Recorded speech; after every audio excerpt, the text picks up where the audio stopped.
নমস্কার, আলোর পত্রিকা নিউজ চ্যানেল থেকে আমি আছি সঞ্জয় সরকার, আলোর সন্ধানে প্রকাশনীর কর্ণধার। আজকে আমরা শুনে নেব, আজকে খুব সুন্দর অনুষ্ঠান হয়েছে আলোর সন্ধানে প্রকাশনীর অনুষ্ঠান। তার মুখ থেকে শুনে নেব কিছু কথা আলোর সন্ধানে প্রকাশনীর কিছু কথা। নমস্কার, আলোর সন্ধানে প্রকাশনীর আমি লিগাল দিকটা দেখাশোনা করি বা প্রকাশনীর যাবতীয় ভালো মন্দ দিকটা আমরা দেখাশোনা করি। তো আজকে আলোর সন্ধানে প্রকাশনীর যে অনুষ্ঠান আছে, এখানে অনুষ্ঠানটা হচ্ছে সকল দূর দূরান্ত থেকে আগত কবিদের সম্মান জ্ঞাপন। কারণ প্রথম অনেক কটা পার্টে এটা ভাগ ছিল। এক নম্বর প্রথম হচ্ছে কবিতা লিগ। কবিতা লিগে যেসব বিচারক মণ্ডলী প্রত্যেকের কবিতা বিচার করার পর কবিতা লিগ ফাইনাল অনুষ্ঠান হয়েছে, এই বিচারকদের আমরা সম্মান জ্ঞাপন করেছি। এবং কবিতা লিগে যারা চ্যাম্পিয়ন হয়েছে এবং যে রানার্স হয়েছে মোহাম্মদ আরিফ আলী এবং চ্যাম্পিয়ন হয়েছে সুপর্ণা দত্ত। এরা দুজনকেও সম্মাননা জ্ঞাপন করা হয়েছে, এনাদের বই দেওয়া হয়েছে এবং এদের সম্মান তুলে দেওয়া হয়েছে। সঙ্গে যে সকল আমাদের যে শর্ট ফিল্ম হয়েছিল নিশুতি রাত, এখানে যারা যারা অভিনয় করেছে প্রত্যেককে সম্মানিত করা হয়েছে।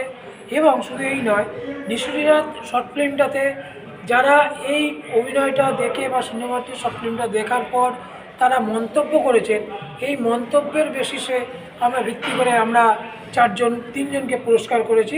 কারণ টপ 4 ছিল, সেখানে প্রথমজন সে অজ্ঞিত, তিনি সম্মান নিতে অস্বীকার করায়, তাহলে 1 নম্বর যে হয়েছে সে দ্বিতীয় যে ছিল তাকে প্রথম, এবং তৃতীয়কে দ্বিতীয় এবং চতুর্থকে তৃতীয় করা হয়েছে।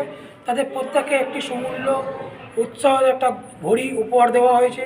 যারা যারা অভিনয় করেছে তাদেরকে একটা করে ঘড়ি উপহার দেওয়া হয়েছে, এবং যেসব মহিলা চরিত্রে অভিনয় করেছিল তাদেরকে একটি করে নেকলেস উপহার দেওয়া হয়েছে।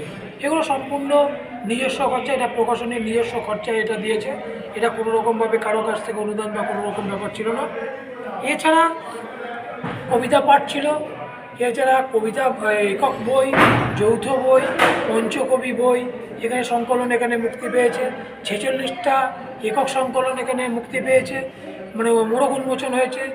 2টি পঞ্চকবি এখানে মোড়ক উন্মোচন হয়েছে, এবং বাদবাকি প্রায় 3টি যৌথ সংকলন এখান থেকে 300 শতাধিক লেখকের নিয়ে এটা যৌথ সংকলন এখানে উদ্বোধন হয়েছে। প্রত্যেকে এসেছে, প্রত্যেকে খুশি, প্রত্যেকের জন্য যথার্থ একটা আহারের ব্যবস্থা করা হয়েছে, রিফ্রেশমেন্টের ব্যবস্থা করা হয়েছে যৎসামান্য।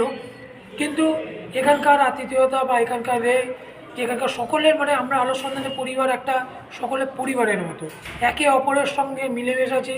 প্রত্যেকের সুখ দুঃখ আমরা ভাগ করে নিই, প্রত্যেকের সঙ্গে প্রত্যেকে। কারোর পিতৃবিয়োগ হলে সেটা আমরা যেমন এখানে নীরবতা পালন করি, আবার কারো ঘরে যদি খুশির কোনো সন্তান জন্ম নেয় সেখানেও আমরা কেক কেটে আনন্দ সেলিব্রেট করি। এই হচ্ছে আলোর সন্ধানে। এই আলোর সন্ধানের পৃষ্ঠপোষক এবং সর্বোচ্চ উপরে যেটা আমাদের আশীর্বাদ নিয়ে চলছে, তিনি হচ্ছেন প্রাক্তন বিচারক শ্রী জলধর মণ্ডল, জেলা বিচারক। এবং এখানে ছিল বিশিষ্ট বাচিক শিল্পী পম্পা ঘোষ, উনি হচ্ছেন কবিতা লীগের বিচারক মণ্ডলীতে ছিলেন।